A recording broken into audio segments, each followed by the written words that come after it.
Olá, Sestuano, tudo bem? De volta aqui para mais uma semana de gravação, de aula. Essa semana a gente vai trabalhar o capítulo 7, Relações entre os seres vivos, lá na página 48. Então, aqui no Aquecendo, vocês vão ver tem uma tirinha, vocês vão ler a tirinha. Aqui tem assim, ó, na tirinha podemos observar algumas dessas relações. Qual seria a relação em que o ser vivo é prejudicado? Cite mais dois exemplos conhecidos nos quais um ser vivo é prejudicado. Então aqui tem a tirinha, daí vamos observar a tirinha. Esse é o pássaro, esse pássaro come parasitas na pele dos rinocerontes. Mas eu só posso comer 2 carrapatos por refeição. E olhe lá, droga de regime. Na tirinha, o animal que recebe mais vantagens é o pássaro, ou o rinoceronte. Justifique sua resposta. Então, vocês vão ver na tirinha, vocês vão ver quem está recebendo mais vantagens, se é o pássaro ou o rinoceronte. Aqui, no Mãos à Obra, a gente vai falar sobre essas relações. Mas antes, eu vou passar um vídeo para vocês, ok?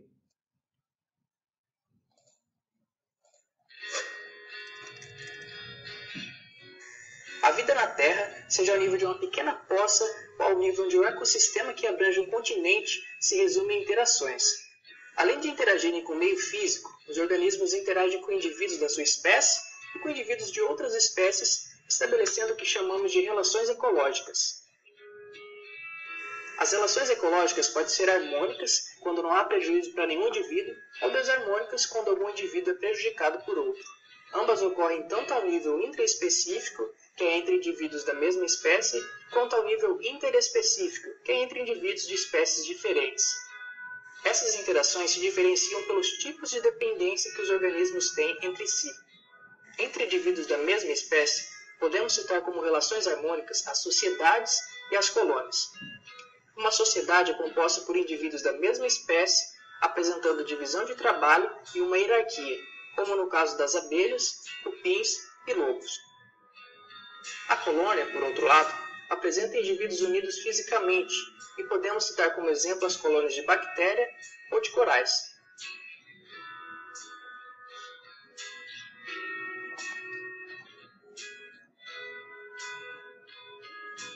Como relações desarmônicas entre indivíduos da mesma espécie, há o canibalismo e a competição intraespecífica. No canibalismo, um indivíduo consome o outro da mesma espécie, como acontece em algumas espécies de aranhas e louva-a-Deus. Na competição intraespecífica, os indivíduos competem com outros de sua espécie por parceiros sexuais, alimento, território e outros recursos, de forma direta ou indireta.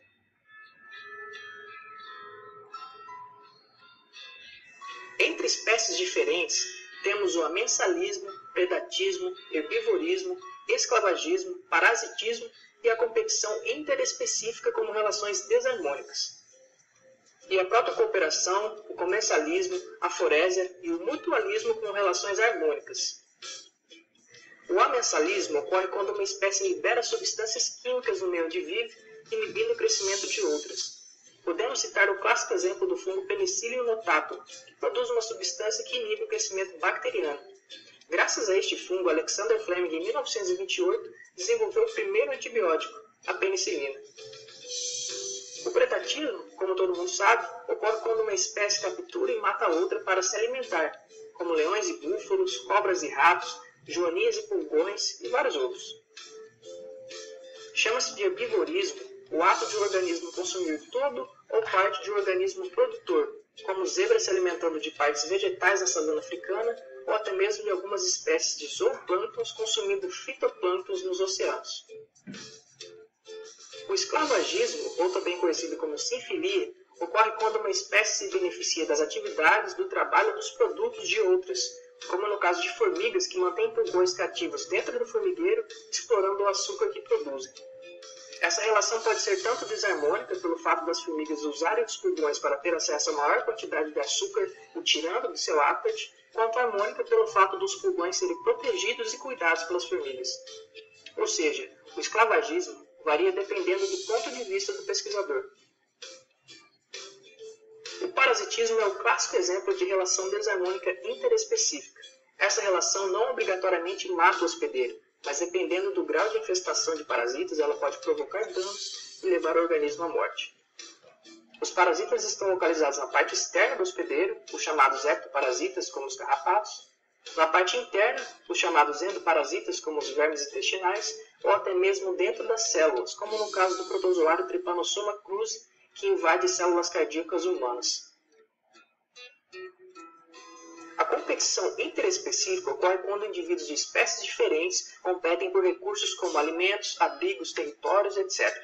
Como exemplo, podemos citar formigas e roedores que competem por sementes numa floresta, ou de anfíbios anuros que competem por sítios de oviposição ou de vocalização na margem de uma lagoa. Nas relações harmônicas, a protocooperação é caracterizada quando duas espécies se beneficiam. Por exemplo, algumas espécies de aves se alimentam de ectoparasitas de alguns mamíferos. Assim, enquanto elas obtêm alimento, o mamífero se livra dos parasitas. O comensalismo tem várias modalidades e ocorre quando uma espécie se beneficia de outra sem prejudicá-la. Alguns peixes, como as rêmoras, acompanham tubarões e se alimentam dos restos de suas presas. Outros, como o peixe-palhaço, se refugiam de predadores nos tentáculos de anêmonas, sem prejudicá-las. O enquimilismo é uma modalidade do comensalismo, onde o animal vive dentro do corpo de outra espécie sem causar prejuízo a ela. O Fieraster ilustra muito bem essa relação. Ele é um peixe que vive dentro dos corpos de pepinos do mar, protegendo-se contra possíveis predadores, só saindo para se alimentar. O epifitismo é também outra modalidade do comensalismo. Nesse caso, as plantas que se beneficiam são as plantas epífitas, que utilizam outras espécies vegetais para se sustentar e ter mais acesso à luminosidade solar. A forésia é outra forma de comensalismo, caracterizado por espécies que utilizam outras para se movimentar sem causar prejuízos. As rêmoras, por exemplo, usando suas ventosas para se fixar em peixes maiores, conseguem percorrer grandes distâncias no mar. O mutualismo é caracterizado por ser harmônico para as duas espécies. A diferença entre a protocooperação e o mutualismo é que o mutualismo é obrigatório. Na protocooperação, os animais não dependem uns dos outros para sobreviver. Entretanto, no mutualismo, uma espécie não sobrevive sem a outra. Os líquens, por exemplo, são formados pela união de fungos e algas e ilustram muito bem essa relação. As algas obtêm águas e sais minerais através dos fungos, e os fungos obtêm compostos orgânicos oriundos da fotossíntese feita pelas algas. No trato intestinal de cupins, existem bactérias e protozoários que digerem celulose. Como o cupim não tem a capacidade de digerir a celulose bruta que ingere, ele aproveita o que foi digerido e excretado pelas bactérias e protozoários. Nesse sentido, para sobreviver, esses organismos dependem uns dos outros. Além disso, muitas espécies de artrópodes, como as abelhas, se alimentam exclusivamente do néctar disponível nas flores de algumas espécies. Quando fazem isso, acidentalmente se sujam de pólen e acabam polinizando várias outras flores que visitam, garantindo a reprodução da planta enquanto obtêm alimento. Morcegos que se alimentam exclusivamente de néctar ou de frutos também são ótimos polinizadores e dispersores e ilustram bem a importância do mutualismo. E se você gosta de destilados, saiba que algumas espécies de ágave, matéria-prima da tequila, dependem fortemente da polinização dos morcegos. Sendo assim, entender como as espécies interagem é importante para que possamos conservar e garantir os serviços ecossistêmicos e também para que possamos usufruir de produtos como mel, tequila e outros derivados dessas relações. Eu sou Gert Marcel, conectando você ao maravilhoso e surpreendente mundo natural.